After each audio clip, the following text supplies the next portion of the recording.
우리가 사랑하는 것에 우리는 끌려다니며 살아갈 수밖에 없어요. 내가 좋아하는 것만 하고 싶어져요. 힘들고 어려운 믿음의 원리보다는 내가 편하고 나에게 유익이 될 것 같고 세상 사람들의 평판을 받을 것 같고 세상의 기준 아래서 내가 높아지는 것이라면 그것이 더 좋은 것인 것 같아서 그렇게 끌려다니며 내가 사랑하는 것을 사랑하며 살아갈 수밖에 없는 연약한 존재라고 하는 거예요. 그러나 성경은, 하나님은 우리가 그렇게 살아가는 사람들이 아니라 하나님의 가르침 아래서, 하나님의 인도하심 아래서, 하나님이 말씀하시는 가치 기준 아래서 우리가 살아내야 하는 사람들이라는 거죠. 말씀이 우리에게 주시는 대로 우리가 도전하며 그래 내가 그 삶을 한번 살아보겠다고 몸부림치며 살아내는 자가 그리스도인이다 라고 말하고 있는 겁니다. 할렐루야. 오늘 우리 지난주에 이어서 우리가 그리스도인으로서 세상을 어떻게 살아야 할 것인가, 세상을 사는 법이라는 제목으로 이어서 말씀을 나눕니다. 미국 남부에 이 알라바마 주가 있는데 거기에 작은 한 도시, 몽고메리라고 하는 도시가 있습니다. 이 도시는 흑인들을 노예로 사고 팔던 중심지였습니다. 지금도 거기에 가면 노예들을 세워놓고 그 당시 흥정을 하고 거래를 했던 그 단상이나 이런 판매대, 이런 글들이 그대로 남아있는 그런 곳입니다. 흑인들이 이곳에서 엄청나게 핍박을 받고 고난을 당하고 지금도 여전히 흑인들이 차별 대우를 받는 곳이 바로 이 알라바마 주라고 말할 수 있습니다. 이곳에 흑인 기독교 인권 변호사가 있는데요, 브라이언 스티븐슨이라고 하는 사람입니다. 이 사람은 9살 때 그의 할머니 앞에서 이렇게 약속을 합니다. 할머니가 불러다 놓고 9살 된 꼬마에게 너는 이 3가지 꼭 지키며 살아야 된다 그러면서 약속을 받는 장면이 나와요. 첫 번째는 엄마를 사랑해라. 엄마는 내가 가장 사랑하는 딸이니까 너는 엄마를 사랑해야 된다. 그렇게 할머니가 말해요. 그러니까 이 아이가 예, 엄마를 사랑하겠습니다. 저는 엄마를 참 좋아하니까 엄마를 사랑하겠습니다. 그래요. 두 번째, 어렵더라도 옳은 일을 해라. 했더니 예, 제가 그렇게 하겠습니다. 9살 꼬마가 할머니 앞에서 약속을 합니다. 그리고는 그 약속을 이 아이 가슴 속에 잘 새겨놓고는 일생을 그 약속을 지키기 위해 살아갔다는 얘기예요. 이 사람이 그 약속을 지키기 위해서 변호사가 되는데 하버드 로스쿨 수석으로 졸업을 합니다. 그런데도 불구하고 수많은 로펌들이 그를 데려가려고 막 몸짓을 하지만 다 거절하고 자기 고향으로 돌아가서 알라바마의 인권 변호사가 됩니다. 인권 변호사라는 건 돈을 잘 못 번다는 얘기예요. 그냥 어려운 사람들, 가난한 사람들, 힘든 사람들을 도와주는 변호사가 되는데, 특히 그 지역에는요, 지금도 여전히 흑인들이 죄가 없음에도 불구하고 죄를 뒤집어 씌워가지고 감옥에 가둔 일들이 비일비재하게 지금도 일어난다고 합니다. 우리도 뉴스를 통해서 종종 보지 않습니까? 흑인이라는 이유 때문에 무조건 수갑을 채우고 그저 범죄자 취급을 하고 먼저 잡아놓고 보는 그런 일들이 지금도 비일비재하게 일어나는데, 그곳에 맥밀리언이라고 하는 한 흑인이 잡히게 됩니다. 그리고는 이 사람은 정말 재판을 하는 동안에 아무런 결정적 증거를 하나도 제시할 수 없음에도 불구하고 사형 판결을 내립니다. 그리고 이 사람의 억울함을 듣고 이 스티븐슨이 자기가 변호를 하겠다고 나서게 되면서 그 사람에게 갑니다. 그리고는 그 사람의 모든 이야기를 다 들어줍니다. 그랬더니요, 이 맥밀리언이 이 사람을 향해서 하는 말이, 자기가 이때까지 살아오면서 자기 인생에서 누군가가 나의 말을 이렇게 진지하게 들어준 사람이 한 명도 없습니다. 얼마나 비참하게 산 거예요. 얼마나 고통스럽게 살았다는 얘기예요. 아무도 자기를 진지하게 들어주지 않고 봐주지 않고 그저 흑인이라는 이유 하나만으로 억압하고 몰아붙이고 범죄자 취급하고 그런 삶을 살았다고 하는 겁니다. 그러면서 이 사람이 하는 말이, 당신이야말로 나를 진짜 사람으로 대접해 줬습니다. 그래요. 이 한마디가 이 스티븐슨의 마음을 완전히 녹여줍니다. 그래서 내가 정말 남은 생에 철저하게 한 생명을 귀하게 여기는 사역에 헌신하겠다 결단하고 인권 변호사로 계속해서 사역하게 되는 겁니다. 이 사람은 아직 살아 있습니다. 그런데도 불구하고 이 맥밀리언과 이 사람 스티븐슨의 이야기가 영화로 벌써 만들어졌어. 그래가지고 영화가 개봉이 될 정도로 아주 유명한 사람입니다. 이 스티븐슨은 사람들이 가지고 있는 가치 기준이 아니라 세상의 사람들의, 세상의 변호사들이, 세상의 법률가들이 가지고 있는 가치 기준이 아니라 할머니가 나에게 말씀해 주셨고 성경이 말하는 이 가치 기준을 가지고 내가 하나님의 관점으로, 하나님의 시선으로 사람들을 하나님의 형상이라고 내가 보겠다, 그렇게 결단하고 이 사명을 감당하고 있다고 고백하였습니다. 세상의 시선이 아니라, 세상의 판단이 아니라 하나님의 시선으로 내가 이 세상을 살아가겠다는 결단을 하고 살아간 사람이죠. 여러분, 프랑스의 철학가, 기독교의 사상가 파스칼이 쓴 우리가 잘 아는 팡세, 또 아가씨 때는 다 한 번씩 팡세의 책도 읽어보고 또 편지 쓸 때 인용도 하고 그러던 책이 팡세라는 책인데요, 이 사람이 뭐라고 말하는가 하니까 우리가 믿는 대로 살지 않으면 사는 대로 믿게 된다 그랬어요. 믿음이란 건 내가 믿는 바를 분명히 붙들고 그 믿는 바대로 살아내려는 몸부림이 있어야 이 믿음이 진짜가 되는 거예요. 그런데 믿는 대로 내가 살지 않으면 살아가는 내 모습이 진짜인 줄 알고 그게 믿음이 되어버린다는 거예요. 이건 잘못된 믿음이 들어올 확률이 굉장히 높은 거죠. 믿는 대로 살지 않으면 사는 대로 믿게 된다는 거예요. 여러분, 사람들이 가끔 자기 행동을 합리화하고 자기 말을 합리화하고 그러면서 야, 이건 이래서 진짜야 막 이렇게 주장하는 일들이 종종 있잖아요. 사는 대로 믿는 거예요. 제임스 스미스라고 하는 학자, 신학자는 책을 썼는데 무슨 제목을 달았는가 하니까 제목이 참 재밌어요. 당신이 사랑하는 것이 바로 당신이다 그랬어요. 우리를, 남들을 알려면 그가 사랑하는 것이 무엇인지를 보면 안다는 거예요. 그가 무엇에 지금 목매여서 살아가고 있는지, 무엇에 끌리고 있는지, 무엇을 좋아하는지, 무엇이 그를 움직이고 있는지를 잘 보면 그 사람의 전부가 다 드러나게 된다라고 하는 말이죠. 내가 사랑하는 것이 곧 나다라고 하는 말이에요. 여러분, 우리가 사랑하는 것에 우리는 끌려다니며 살아갈 수밖에 없어요. 내가 좋아하는 것만 하고 싶어져요. 힘들고 어려운 믿음의 원리보다는 내가 편하고 나에게 유익이 될 것 같고 세상 사람들의 평판을 받을 것 같고 세상의 기준 아래서 내가 높아지는 것이라면 그것이 더 좋은 것인 것 같아서 그렇게 끌려다니며 내가 사랑하는 것을 사랑하며 살아갈 수밖에 없는 연약한 존재라고 하는 거예요. 그러나 성경은, 하나님은 우리가 그렇게 살아가는 사람들이 아니라 하나님의 가르침 아래서, 하나님의 인도하심 아래서, 하나님이 말씀하시는 가치 기준 아래서 우리가 살아내야 하는 사람들이라는 거죠. 말씀이 우리에게 주시는 대로 우리가 도전하며 그래 내가 그 삶을 한번 살아보겠다고 몸부림치며 살아내는 자가 그리스도인이다 라고 말하고 있는 겁니다. 지난주에 복 있는 자라고 말씀을 드렸죠. 하나님은 우리가 이미 복 받은 자라고 말씀하셨어요. 왜 복 있는 자입니까?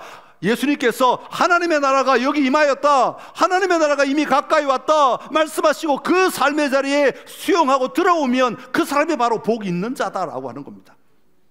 너희가 복 있는 자가 되었느냐? 너희가 하나님 나라의 삶을 살아가고 있느냐? 너희가 하나님의 백성으로 살아가고 있느냐? 그러면 이제부터 내가 하는 말을 잘 듣고 살아라 라고 하시는 말씀이 산상수훈이다 그 말입니다.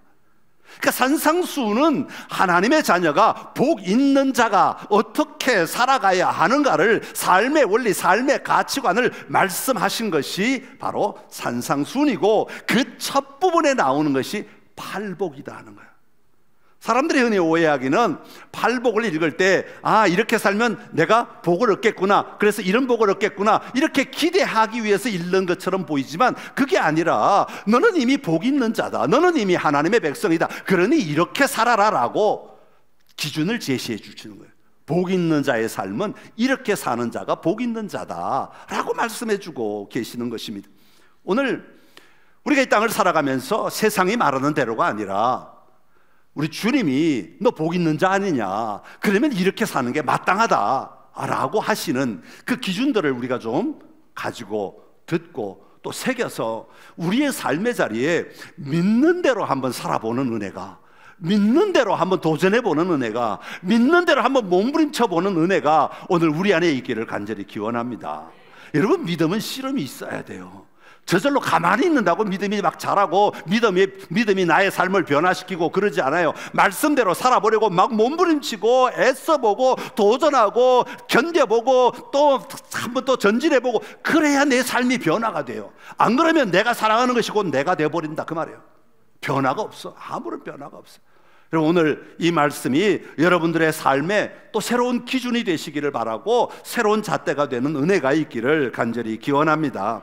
자, 그러면 이 팔복 예수님이 가장 먼저 선포하셨는데 팔복을 크게 두 부분으로 나눌 수가 있어요. 앞에 4개와 뒤에 4개로 나눌 수 있는데 앞에 4개는 내가 이 땅을 살아갈 때에 어떤 태도로 살아야 할 것인가를 말해주고 있다 그 말입니다. 다른 말로 하면 내가 하나님 앞에, 언제나 우리는 하나님 앞에 살아가는 자들이잖아요. 하나님 앞에 서 있는 자들이고 하나님과 동행하는 자들이 바로 복 있는 자고, 복 있는 자가 하나님의 나라를 누리는 자고, 하나님의 나라를 누리는 자가 바로 그리스도인이잖아요. 그러니까 우리는 하나님 앞에서 어떤 태도를 가지고 살아야 하는가, 이것을 처음에 4개가 우리에게 말해주고 있는 것입니다. 그 내용을 조금 살펴보면 3절에 보니까 심령이 가난한 자는 복이 있나니 천국이 그들의 것임이라 그렇게 말했습니다.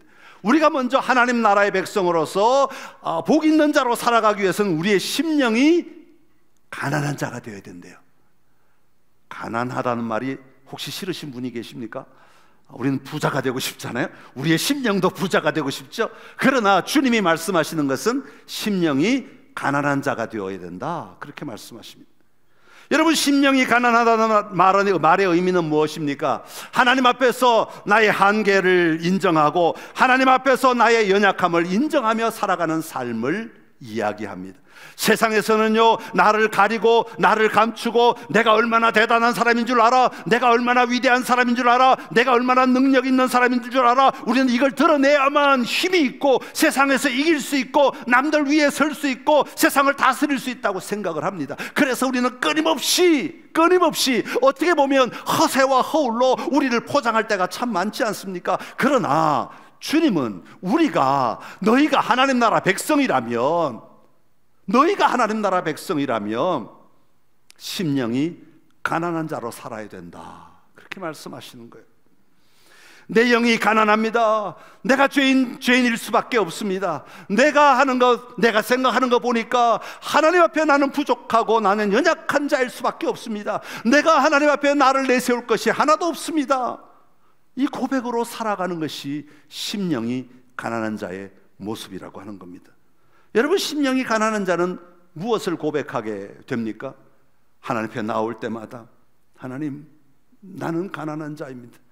내 영을 채워주십시오. 하나님의 은혜가 필요합니다. 하나님의 도우심이 필요합니다. 하나님의 인도하심이 필요합니다. 하나님의 다스리심이 필요합니다. 내 삶의 모든 자리에 하나님의 은혜가 없이는 절대로 살아갈 수가 없습니다 라고 생각하며, 라고 고백하며 주님을 바라보는 태도가 심령이 가난한 자의 모습입니다. 여러분, 오늘 교회 오셔서 주님을 향하여 얼마나 갈구해 보셨습니까? 주님, 나는 연약합니다. 주님의 은혜가 필요합니다. 이 시간에도 주님의 은혜를 베풀어 주시고 주님이 나의 삶의 길을 열어주시고 도와주십시오. 그래야만 내가 살아갈 수 있습니다. 그래야만 내가 견뎌낼 수 있고 내가 이겨낼 수 있습니다. 주여 도와주십시오. 심령이 가난한 자의 삶이 여러분 안에 있기를 간절히 기원합니다. 4절에 보면 예수님은 애통하는 자는 복이 있나니 그들이 위로를 받을 것이다 그렇게 말씀합니다. 애통하는 자는 어떤 사람입니까? 기도하다 감정이 북받쳐서 눈물을 흘리는 사람, 찬양하다 감정이 북받쳐서 눈물을 흘리는 사람, 그런 사람을 말하는 것이 아니다. 물론 눈물을 흘릴 수 있습니다. 눈물을 흘려도 괜찮습니다. 그러나 여기서 애통하는 자라고 하는 말은 이 땅의 만연한, 세상의 만연한 죄악들을 바라보고 바라보면서 그것이 죄악임을 인정하고 함께 아파하는 겁니다. 하나님의 마음을 가진다 그 말이에요. 하나님은 이 땅의 죄악들을 바라보면서 그 죄악이 관영함을 보시고 하나님의 마음에 굉장히 괴로워하셨다고 그랬어요. 여러분, 하나님의 마음을 가지고 이렇게 살아가는 것이 죄악된 삶이구나, 이것이 죄로구나, 이렇게 사는 것이 하나님이 싫어하시는 것이구나 하는 것들을 함께 느끼고 함께 알고 함께 그것을 향하여 안타까워할 수 있고 슬퍼할 수 있는 마음이 바로 애통하는 자의 마음이라고 하는 겁니다. 여러분, 우리는 죄를 슬퍼할 줄 알아야 됩니다. 죄를 슬퍼할 줄 모르면 그 죄가 죄가 아니게 되는 겁니다. 그러면 그냥 그 삶을 사는 겁니다. 아무런 마음의 감동도 없이, 죄책감도 없이, 아무리 많은 마음의 찔림도 없이 우리는 그냥 살아가는 겁니다. 왜냐하면 그것이 죄인 줄 우리가 고백하지 않기 때문에 그렇습니다. 그러나 주님의 마음, 하나님의 시선으로 우리가 이 땅을 바라볼 때 이 땅이 썩어져가고 이 땅이 아파하고 이 땅이 고통하는 이 모습들을 바라보면서 함께 아파할 수 있는 마음, 함께 애통할 수 있는 마음이 우리에게 필요하다는 것입니다. 존 스타트 목사님은 말하기를 진짜 애통은 자신의 죄와 세상의 죄악에 대한 깊은 슬픔이다 그랬어요. 이 슬픔이 있을 때 하나님의 은혜의 통로가 열려진다 그랬어요. 하나님의 마음을 우리가 가지지 못하면 하나님의 은혜도 우리가 함께 누리기가 너무 어려운 거예요. 왜 하나님이 은혜를 주시는지를 알지 못하기 때문에, 그리고 무엇이 하나님의 은혜인지를 분별할 수가 없기 때문입니다. 죄를 애통해하고 이 세상의 무너져감을 안타까워하고 하나님 앞에 그 삶을 고백하며 내가 그 삶의 자리에 함몰되지 아니하도록 몸부림칠 수 있는 은혜가 오늘 저와 여러분 안에 있기를 간절히 기원합니다. 그리고 5절에 보면 온유한 자는 복이 있나니 그들이 땅을 기업으로 받을 것임이라고 하였습니다. 복 있는 사람은 온유함의 태도를 가지고 살아야 한다는 겁니다. 여러분, 온유함이라고 하면 언뜻 생각나는 것은 부드러운 마음 정도로만 생각이 되지요, 아니면 소극적인 마음이라고 생각이 될 때가 많습니다. 그러나 온유함이라고 하는 것은 내 힘이나 내 어떤 능력들을 과시하지 아니하고 하나님의 뜻에 맡길 수 있는 힘이 온유함입니다. 그래서 절제와 겸손으로 살아낼 수 있는 힘이 온유함입니다. 다시 말하면 내 안에 힘이 있는 것 같은데 그 힘을 내려놓고 하나님을 의지할 수 있는 힘이 온유함이라고 하는 겁니다. 하나님 앞에 설 수 있는 힘이 온유함이라고 하는 거죠. 하나님께 순종할 수 있는 힘이 온유함입니다. 여러분, 우리가 믿음으로 산다고 몸부림치지만 억울한 일 당할 때, 또 괴로운 일 당할 때, 다른 사람이 나를 힘들게 할 때 속에서 얼마나 올라옵니까? 이게 내 힘이잖아요. 내 힘, 내 의지로 하는 힘이잖아요. 그것을 내려놓을 수 있을 때 비로소 하나님이 다스리시는 것을 볼 수 있게 된다는 거죠. 그게 온유함이라고 말씀하고 있는 겁니다. 세상은 힘있고 강한 자가 성공한다고 말하지만 예수님은 오히려 온유한 자가 승리하게 될 것이라고 말씀하고 계십니다. 그리고 마지막 6절에 보면 의에 줄이고 목마른 자가 복이 있나니 저희가 배부를 것이며 라고 하였습니다. 여러분, 의에 줄이고 목마르다라고 하는 말은 우리가 세상에 어떤 정의로운 삶을 살아야 된다, 여기서 말하는 정의 저기서 말하는 정의, 그런 정의를 따라가야 된다, 그런 얘기가 아니라 이 정의의 기준은 하나님이십니다. 하나님의 의가 내 삶의 자리에 임하는 것을 기대하며 고대하며 사는 삶이 되어야 한다고 하는 겁니다. 하나님의 의가 오늘 내 삶에 임하여 주옵소서. 하나님의 통치가 내 삶에 임하여 주옵소서. 하나님의 권능이 오늘 내 삶에 임하여서 내가 좌로나 우로나 치우치지 아니하고 하나님의 뜻 안에 살아갈 수 있게 하여 주옵소서. 다시 말하면 하나님의 통치가 내 삶에 임하게 하여 주시옵소서라고 고백할 수 있는 힘이 의에 줄이고 목마른 자입니다. 여러분, 우리는 말로는 하나님 통치해 주십시오 하지만 실제로 안 그럴 때가 많잖아요. 내가 해야지, 내가 이겨내야지, 내가 싸워야지. 의에 줄이고 목말라 한다는 건 주님이 하셔야 됩니다. 주님이 기준이십니다. 주님이 다스리셔야 됩니다 라고 하는 것을 기대하고 볼 수 있는 힘이 생겨야 하는 것입니다. 사랑하는 성도 여러분, 우리가 예수님을 믿을 때 우리 안에 이런 삶의 태도가 분명하게 일어나는 자가 되어야 한다고 하는 겁니다. 하나님을 향하여 우리는 이런 태도로 늘 살아가야 하고, 세상 속에서도 우리는 늘 이런 마음으로 살아가야 하는 겁니다. 하나님 없이는 나는 아무것도 아닙니다. 하나님이 나의 전부가 되십니다. 이 세상을 살아갈 때 주님의 마음과 주님의 시선으로 살아가기를 원합니다. 주님, 내 눈을 열어주시고 내 마음 열어주셔서 주님이 말씀하시는 이 마음들을 가지고 내가 이 땅을 살아가게 하여 주옵소서. 아파할 줄 알고, 안타까워할 줄도 알고, 애통해할 줄도 알며 우리의 기도 제목들이 나오게 하시고, 그래서 내가 이 몸부림치는 삶을 통해서 하나님의 뜻을 누리며 살아가게 하여 주옵소서. 이게 우리의 태도여야 한다. 우리의 삶의 기준이어야 한다는 것입니다. 오늘 다시 한번 여러분, 하나님의 의를 갈망하며 하나님의 통치를 갈망하며 여러분 안에 이 땅을 살아가는, 이 세상을 살아가는 삶의 기준들을 다시 새롭게, 말씀으로 새롭게 하는 은혜가 있기를 간절히 기원합니다. 세상 사람들이 말하는 기준이 아니라, 세상 사람들이 말하는 잣대가 아니라 주님이 말씀하시는 잣대들을 다시 품고 내 발걸음을 옮겨 놓을 수 있는 은혜가 오늘 우리 안에 충만하기를 간절히 기원합니다. 팔복에서 앞에 4개는 내가 어떤 태도를 가지고 살아갈 것인가 라고 하는 것을 말씀했다면, 뒤에 4개는 다른 사람을 어떻게 볼 것인가를 가르치고 있습니다. 여러분, 우리가 살아가는 삶의 자리는 공동체입니다. 절대로 여러분 혼자 살아가는 존재가 아닙니다. 혼자는 살아갈 수가 없습니다. 오늘 우리가 무인도에 혼자 떨어져서 살아가는 존재가 아니라 이렇게 함께 모여 공동체로 살아가는 존재입니다. 여러분의 가정에도 공동체고, 여러분의 직장도 공동체고, 여러분 세상 속에 나가면 모두가 다 공동체 속에 살아갑니다. 그러니까 내가 다른 사람을 어떻게 바라보며 어떻게 대하며 살아갈 것인가, 이건 우리의 삶에 있어서 굉장히 중요한 요소라고 하는 것을 예수님은 말씀하고 계시는 겁니다. 너희가 어떻게 다른 사람을 대해야 하겠는가? 다른 사람과의 관계 속에서 너희는 어떤 가치를 가지고 살아야 하겠는가? 특별히 복 있는 자라면 다른 사람을 어떻게 대해야 하겠는가를 가르치고 있는 거죠. 7절에 보면 긍휼히 여기는 자는 복이 있나니 그들이 긍휼히 여김을 받을 것입니다, 그렇게 말씀하고 있습니다. 첫 번째로 우리가 다른 사람을 대할 때 긍휼히 여기는 마음을 가져야 된다라고 합니다. 여러분, 긍휼의 마음, 자비의 마음이라는 말은요, 좀 불쌍히 여기는 마음이라고 표현할 수 있어요. 그냥 남을 낮추어서 불쌍히 여기는 마음을 말하는 것이 아니라 그들의 삶의 자리에 깊은 공감과 이해와 용서가 함께하는 태도를 이야기하는 것입니다. 남의 아픔을 자신의 아픔처럼 느끼고 그 사람의 처지에 깊이 공감하며 실제적인 도움과 용서를 베풀어 줄 수 있는 태도를 긍휼히 여기는 자라는 말 속에 담긴 의미입니다. 우리는 다른 사람을 경쟁자로 보고, 다른 사람과 그저 비교하고 보고, 다른 사람과 견주어 보고, 나보다 높아지지 않도록 어떻게든 밟아야 되고 아니면 어떻게든 눌러야 되는 사람으로 본다면, 우리의 태도를 바꾸어서 그들의 삶의 자리에 그들의 이야기를 들으며 그들을 긍휼히 여길 수 있는 삶이 우리에게 있어야 한다는 겁니다.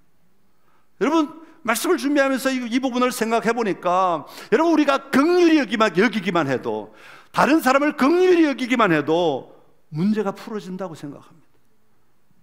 집에 가시거들랑 가장 가까운 사람을 긍휼히 여기시기 바랍니다. 더 나아가 여러분의 자녀들을 긍휼히 여기시기 바랍니다. 아무리 중2여도 긍휼히 여기시기 바랍니다. 긍휼히 여길 때 거기에 해답이 있다는 거죠. 그들을 이해하고 받아주고 그들을 수용하고 그들을 긍휼히 여기는 마음으로 그들에게 다가갈 때 하나님의 나라가 열리기 시작한다는 겁니다.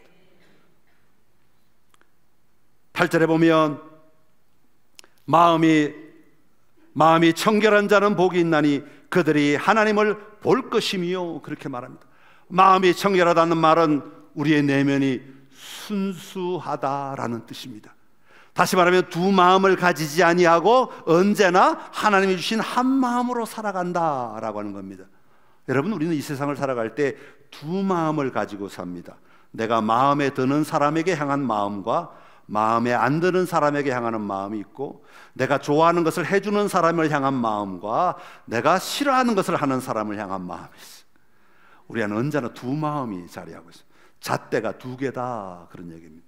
그러나 예수님은 너희의 잣대를 하나로 만들어라, 하나로 만들어라 라는 그런 이야기입니다. 하나님을 향하여 단순하고 분열되지 않는 마음, 하나님을 가장 소중히 여기며 그분을 추구하는 그 마음으로 다른 사람을 대하며 살아야 된다라고 하는 겁니다. 다른 사람을 향하여 이렇든 저렇든 언제나 동일한 마음으로 그들을 바라보고 그들을 위하여 설 수 있는 삶, 정직한 관계를 만들어가는 삶, 이것이 복 있는 자가 이 땅을 살아가는, 다른 사람과 함께 누리며 살아가는 삶의 원리라고 말씀하고 있습니다. 아무리 그들이 그것을 이용한다 할지라도, 아무리 그들이 나를 비난한다 할지라도 여전히 우리 안에는 동일한 기준으로, 동일한 마음으로 사람들을 볼 수 있는 힘이 있을 때 그것이 바로 하나님의 나라가 될 줄로 믿습니다.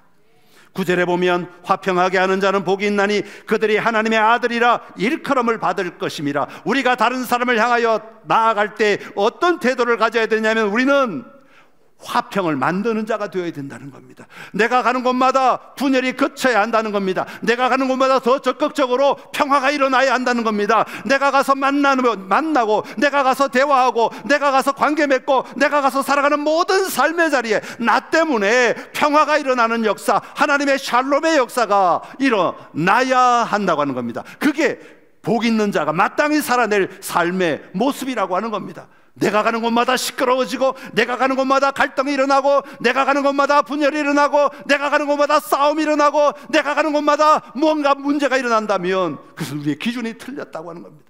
나는 평화의 사도일 뿐이지, 나는 하나님의 보내심을 받은 샬롬의 도구일 뿐이야. 내가 가서 평화를 만들어내고 평화의 통로가 되고 평화의 길을 열어가는 자가 되어야 한다고 하는 것입니다. 그것이 우리가 가져야 될 마땅한 그리스도인의 삶의 태도라고 하는 것입니다. 이 말은 다른 사람을 위해 헌신하라는 얘기예요. 헌신해야 된다는 거예요. 그냥 야 싸우지 마 그런다고 되는 것이 아니라 그 평화를 위해 내가 무언가 노력하고 애쓰고 수고해야 평화가 일어난다고 하는 겁니다.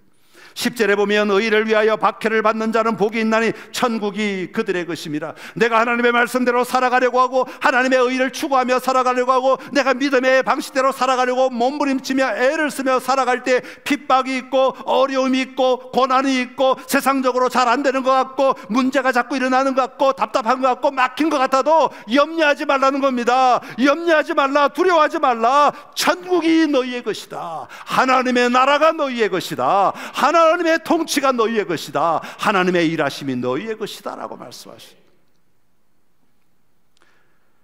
예수님이 우리를 위해 기꺼이 그 삶을 살아내 주셨습니다.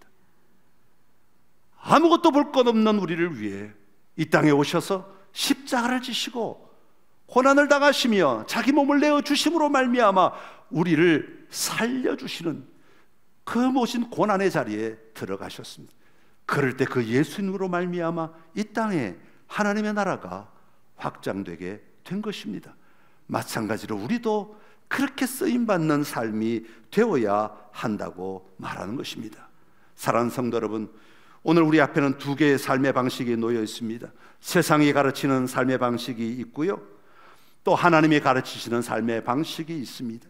세상이 가르치는 방식은 어떤 것입니까? 경쟁력을 갖추지 못하면 실패한 인생으로 여겨집니다. 혼자서 모든 것을 할 수 있는 전능자가 되어야 한다고 말합니다. 손해보는 삶은 잘못된 것이라고 이야기합니다. 내 행복, 내 유익, 내 수익이 가장 우선되는 삶이어야 한다고 말합니다. 도움되는 사람하고만 관계를 맺고 윗사람에게 잘 보이고 나에게 유익이 될 것만 해야 하는 것처럼 가르치고 있습니다. 이런 사회 속에서 예수님은 너희가 복 있는 자라고 말씀하시며 뛰어넘으라고 말씀하십니다. 복이 있는 자가 가져야 할 삶의 태도와 다른 사람을 향하여 가져야 될 이 삶의 태도를 가지고 한번 살아보라고 말씀하십니다. 그럴 때 그곳에 천국이 너희의 것임이라. 하나님의 나라가 임하게 될 거라고 말씀하고 있습니다. 여러분의 삶의 자리에 우리의 마음, 우리의 태도, 우리의 생각만 바꿔도 우리의 삶은 놀라운 변화가 일어납니다. 많은 것은 내 생각에 갇혀 내가 살아갈 때 여전히 풀리지 않는 문제, 여전히 풀리지 않는 갈등, 여전히 풀리지 않는 고난의 삶이 우리를 붙들고 있는 거예요. 여러분, 생각을 바꿔야 됩니다. 태도를 바꿔야 돼요. 가치 기준을 바꿔야 됩니다. 그럴 때에 우리 앞에 하나님의 나라가 열려지게 될 것입니다. 여러분, 여러분의 자녀들을 향하여 생각을 바꾸어서 보십시오. 내가 키워내야 할 자녀가 아니라 하나님이 맡기신 자녀로 알고 그들에게 이 마음을 풀어내십시오. 여러분, 배우자들에게, 여러분의 가족들에게, 여러분의 이웃들에게, 여러분 그들과 경쟁하거나 싸워야 될 대상이 아니라 우리가 풀어내야 될, 하나님의 나라를 풀어내어 함께 살아가야 될 대상임을 알고 그렇게 살아가는 삶은 전혀 다른 삶이 될 것입니다. 여러분, 한 가지라도 기억하고 실천해 봅시다. 여러분, 여러분의 삶의 자리에 하나님의 놀라운 은혜가 임하실 줄로 믿습니다. 기도하겠습니다. 참 좋으신 우리 하나님 아버지, 감사합니다. 팔복을 통하여 하나님의 나라의 백성, 복 있는 자는 어떻게 살아야 되는지를 말씀하여 주시니 감사합니다. 오늘 우리에게 주신 이 말씀이 우리의 삶의 잣대가 되게 하여 주옵시고 태도가 되게 하여 주옵시고 우리를 늘 움직이는 생각의 근원이 되게 하여 주시어서 힘들 때, 어려울 때, 연약할 때, 막힌 것 같을 때 우리가 이 말씀 기억하고 이 말씀대로 살아가는 은혜가 있게 하여 주옵소서. 그래서 하나님이 풀어가실 아름다운 하나님의 나라, 복 있는 자의 삶이 내 삶의 현장에서 드러나는 것을 보고 또 확신하며 더 담대하게 이 팔복의 삶을 살아내는 우리가 되게 하여 주옵소서. 예수님의 이름으로 기도드립니다. 아멘.